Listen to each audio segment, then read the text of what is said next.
In our previous video, we looked at some basic examples of purchasing and sales and how that affects our inventory valuation report.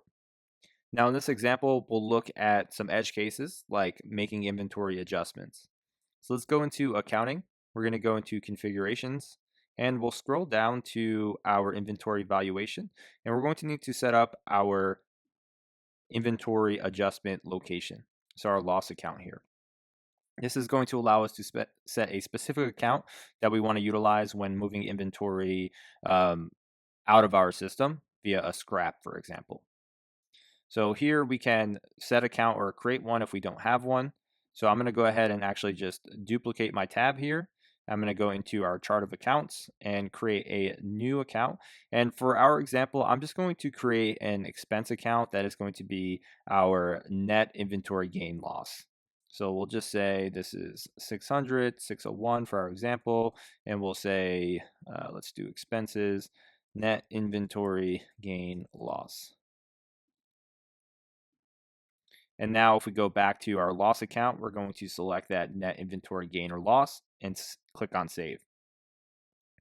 So just to review, if we go into our inventory valuation, there is no variation. We now see our inventory loss as a subheader. There's no inventory loss yet. If we go to our balance sheet, we will see that our inventory valuation account has a value of 100. And if we go into inventory, reporting stock, we see our value is 100. So what happens if we make an inventory adjustment to scrap out one of our product A units? So let's go to scrap here. We'll create a new scrap. We'll select product A, and we can set a scrap reason. We don't care about that necessarily right now, but actually let's create one. Let's just say damaged and validate.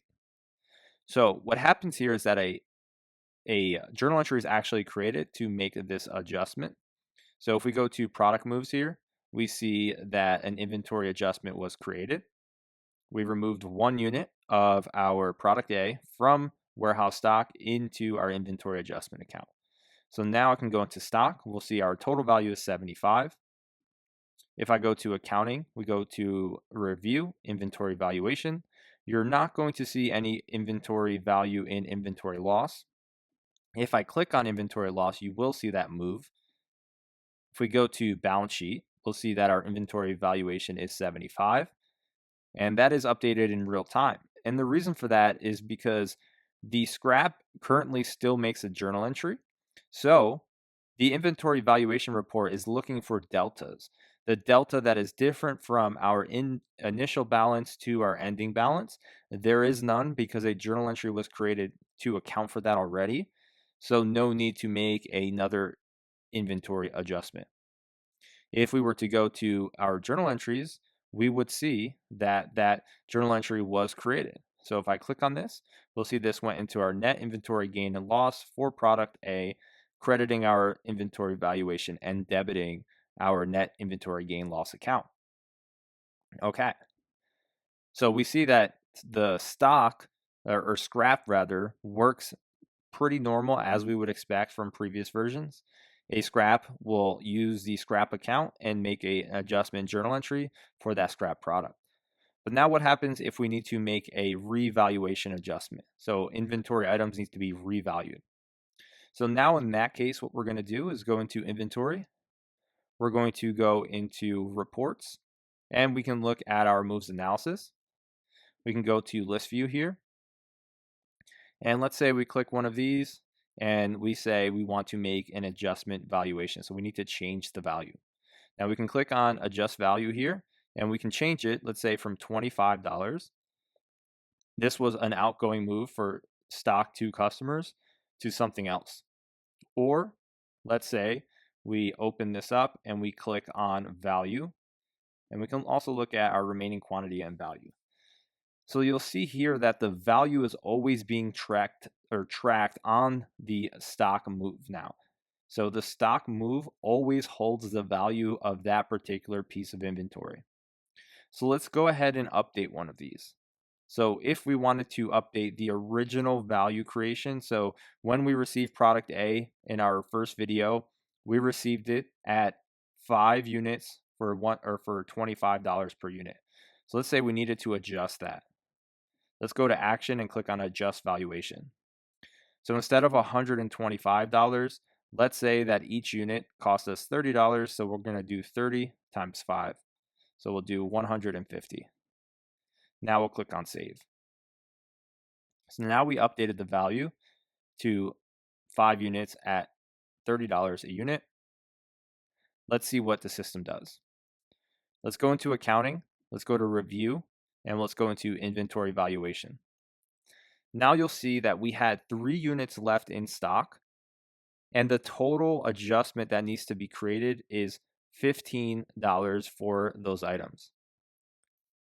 Now, if we go into inventory, reporting, stock, we see that our current on-hand units is 3. Each unit costs $30. So now we have a total value of $90. If I go again into accounting and look at my balance sheet, the current inventory valuation balance is $75. So we need to increase that to 90. If we go to our journal entries, you'll see no journal entries were created for us based on that adjustment. So the system is only keeping track in this example of the delta between the inventory we have left and the adjustment entry that we made for the revaluation of the raw material that are currently in stock. So we revalued our current inventory from $25 a unit to $30 a unit. So let's click on generate entry here, and we're going to make that adjustment to move this into our stock interim account. So we'll click on post. Now, one thing to note is that we have that value in our stock interim account. That's going to sit there because it's not going to be corrected by any other journal entry. So we'll have to manually take care of that, either moving it into a expense account or an income account if we're increasing the value of our inventory because the value increased. Let's go ahead and just click on post. Or we could have adjusted that journal or rather that GL account at this point. Now it's important to keep in mind that in a real life situation, you'd be revaluing because maybe our vendor sent us the wrong price and sent us a new bill. And in that case, we would have an offsetting entry. We are just revaluing our inventory to make it true to what it costs today for things that might be fluctuating in value often. And in that case, we're going to have to register that increase as a gain. So we'll also have to account for that.